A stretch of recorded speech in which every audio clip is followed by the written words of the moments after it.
So today we're going to be reviewing an Android TV box from the perspective of a non-Android user.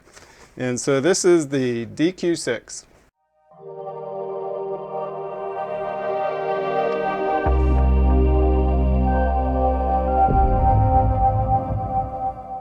So welcome to TechnoDadLife, and my name is Jeff, and so today we're going to be reviewing a Android TV box, and I have never used an Android TV box in my life, and this is the DQ6, which is from Hong Kong Dragonworth. I'll leave a link in the description below for them.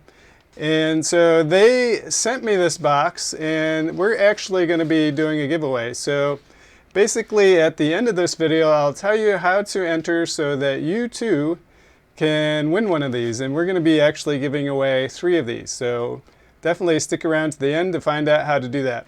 This is the DQ6, and you can tell right here sort of is that it's a 4 gigabytes and 32 gigabytes of memory. Other than that, we have our CPU is a RK33118, which I believe RK means rock chip. And then they also have a Super Rockchip 3318 for the video. And then that's about it for the box. Let's open it up, see what's inside.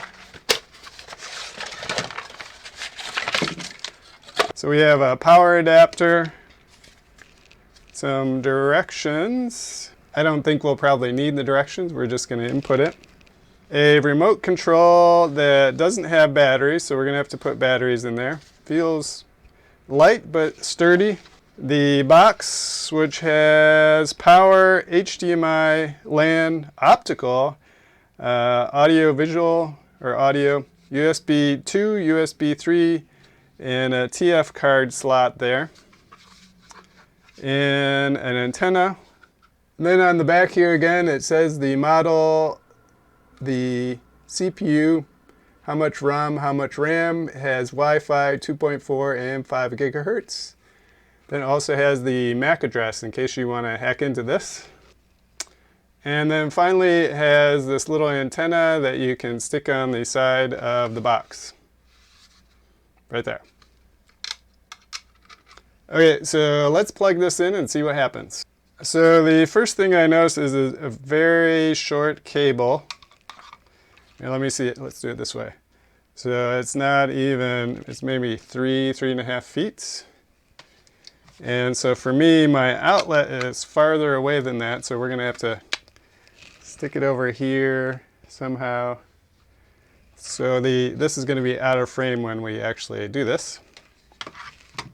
Okay, so we've got this set up here. It has the wrong time on it because I don't know how to change the time yet. But if we open this up, so the first thing that I notice is, so with the, has, you know, this is like a normal TV one, but for an Android TV, so this actually looks more like Android tablet that's being projected on your TV. So you're going to need a keyboard because otherwise you're going to be scrolling back and forth from the different things here. So here, let's go back home. So to start out, I would say this UI is a little underwhelming coming from, you know, just a Roku or a Apple TV or something like that. The controller I had to get batteries for. Nice thing is that it has Plex. You got your Play Store, YouTube, Netflix. And so I noticed in the description on Amazon, it says it has Netflix installed. Actually, it says it has Netflix installed.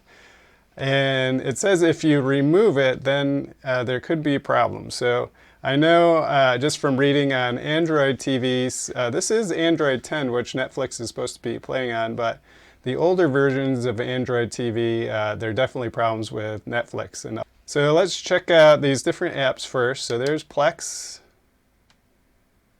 And looks like it starts out in phone mode. So let's switch to TV, see what happens. And then let's click next to enable the server. Account required, okay. Sign in failed. It says we need to sign in, but it doesn't actually give us a chance to do that. It just tells us sign in has failed. So for at least this, I don't know how to proceed immediately. So I would say use Plex without accounts. We'll reboot the machine and see if that fixes the problem. Okay, so we're back in. Let's go to Plex again. We'll click next again. We're going to click not now this time. And not now didn't seem to do anything, so let's click OK. And again, no option to actually sign into Plex. So I would say Plex is a fail on this right now, but we'll see if we can fix things otherwise later. Okay, so let's go back, press the home button. Oh, and it seems to be frozen, so I am going, oh, there it goes. Let's go to the next one here. Let's try out YouTube, see what happens. And let's just play a YouTube video, see if it works. And it has all the normal commercials. So YouTube seems to work fine, so let's move on, let's try Netflix. And when I press on Netflix, it just goes off and then comes on. So I would say Netflix does not work. I don't know what Lightning is, so let's try that. And Lightning just looks like it is a web browser. So let's try some of these buttons on the side here. So favorites, and the one with the green buttons seem to look like what we just did. Oh, there's like Plex is on here twice. On the Plex forums, when I go look up Android TV boxes in Plex, they actually say to install Kodi to access your Plex media server. So this would probably take a little more involvement than we're going to do right now. So let's check out other things here. So if we go down to media, let's take a look at that. And it seems to be our same things. And so what I'm going to guess is that this menu is for this line of things here. So let's see if these different apps work. So there's VLC. So we have VLC up and running, but we need to add some files. So I have a file on this USB. Let's see what happens. So nothing so far. So let's click on Media Library. And it doesn't show my library. So right now I would say VLC is a fail. Let's go to Facebook. Facebook seems to work. I don't really care about any of these. Twitter. Let's see what clean memory does. Wallpapers. So a bunch of wallpapers added by default. Let's just change to one. Okay, so we got YouTube, Play Store, Play Games, Calculator, Wi-Fi. Let's go over to Media Center. What happens there? Oh, if we click the sort of this button, then we get other things. Yeah, so I just noticed there is a mouse mode, which you can click on and off here. It's just very slow. So I have the mouse on now, and how you change it is you can see the up and down arrows. So it doesn't do anything when you move it around at all. Oh. And it looks like there's a whole bunch of files in here. Oh, you know what? This is so it's attached to my NAS, that's why. Now let's go back out. So on first impressions for me, Android TV is a little underwhelming. Definitely has some bugs, and if you want consistency, I would probably just get like a Fire Stick or a Roku or Apple TV.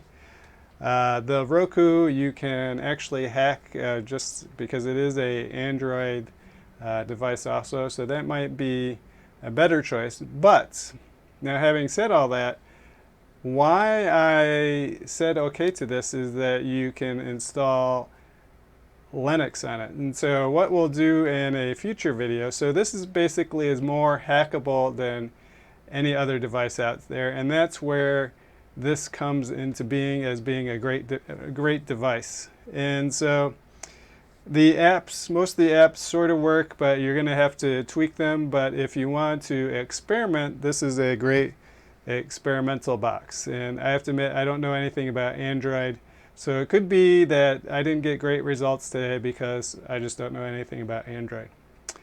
But for those of you who want to win one of these little hackable boxes, we'll have a contest where so basically we'll pick 3 different winners, and so you have to post on social media to this. And so what you're going to have to do is, in whatever social media that you decide to enter on, and you can enter on all 3, but you can only win once, is put why you want this Android box, and then you actually have to tag someone in there also. So tag someone and then why you want this box. And so that's it for today. Hope you found this helpful.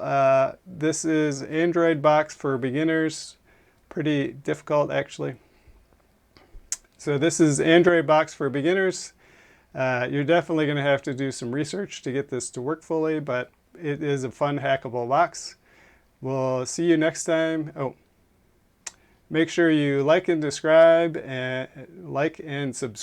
I should say. Hit that bell button, and we'll see you next time. Bye-bye.